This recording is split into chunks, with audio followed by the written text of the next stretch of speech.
5 clés pour entreprendre à haut niveau. 5 points que j'ai retrouvés dans différentes lectures, conférences auxquelles j'ai assisté sur l'entrepreneuriat. 5 clés qu'on retrouve chez les grands sportifs, les artistes et les entrepreneurs. Je vous les donne tout de suite. Alors le premier, c'est écrire votre roadmap. Première chose à faire quand on veut aller au bout d'un projet, eh bien, c'est de savoir ce qu'on souhaite faire et comment on va le faire. Alors vous partez d'une vision, puis vous définissez des grands axes pour atteindre l'objectif. Et dans chaque axe, vous détaillez des actions courtes que vous devez réaliser. Par exemple, votre axe, je prends un exemple complètement concret en dehors de l'entrepreneuriat, vous souhaitez nourrir vos 3 enfants. Eh bien, donc votre axe, ça va être nourrir mes 3 enfants pour le mois. Et les actions qui vont en découler, ça va être quel transport je peux utiliser pour aller faire mes courses, quel argent j'utilise pour faire mes courses, quelle est la liste des aliments dont j'ai besoin, comment je vais réfrigérer mes aliments quand j'aurai terminé mes courses, etc., etc. Toutes ces actions qui vont vous permettre d'atteindre l'axe qui est, dans notre exemple, nourrir mes enfants. Ensuite, le second, c'est l'inspiration. Alors, c'est à la fois avoir une vision claire, savoir où vous voulez aller. Hein. La vision, c'est quelque chose de primordial.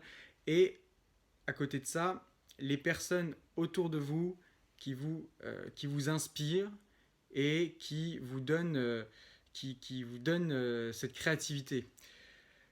Lorsque le cerveau est créatif, en fait, il compare des éléments existants et crée à partir de ça quelque chose de nouveau. Donc si autour de vous, vous n'analysez pas l'existant et vous ne vous inspirez pas des autres, votre cerveau ne sera pas capable d'être créatif et proposer quelque chose de nouveau. Le troisième point, c'est de ne pas travailler seul. Et alors on le voit notamment dans le sport. Vous allez courir par exemple. Vous avez déjà sûrement comparé entre courir seul ou courir à deux. Lorsque ça devient vraiment pénible, que vous êtes fatigué, que vous souhaitez vous arrêter, eh bien, le fait d'être accompagné vous permettra de vous dépasser un peu mieux. Vous vous sentirez dans une dynamique, pas seul, et ça vous aidera donc à aller plus loin, à vous dépasser. Quatrième point, rendre l'exercice fun. Rendre l'exercice fun, ça il ne faut pas l'oublier, même si travailler c'est parfois dur, il faut que ce soit surtout fun. Hein. Et pour ça, en américain, on appelle ça le shift du focus, shift your focus, qui consiste à ce que lorsque ça devient un peu pénible, de contrôler votre cerveau pour qu'il se concentre sur quelque chose d'autre. Je reprends mon exemple de la course.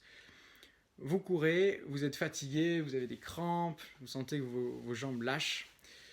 Si vous avez de la musique qui vous plaît, qui vous donne de l'énergie, qui vous motive, eh bien, vous sentirez moins la douleur et ça vous permettra d'aller plus loin.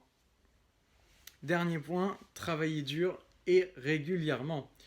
Rome ne s'est pas construite en un jour, alors il va vous falloir du travail et de la détermination. Le chemin sera semé d'embûches, ça c'est sûr. N'ayez pas peur de vous tromper, de recommencer, de vous améliorer, corrigez-vous et devenez excellent dans votre domaine. Allez, à très bientôt.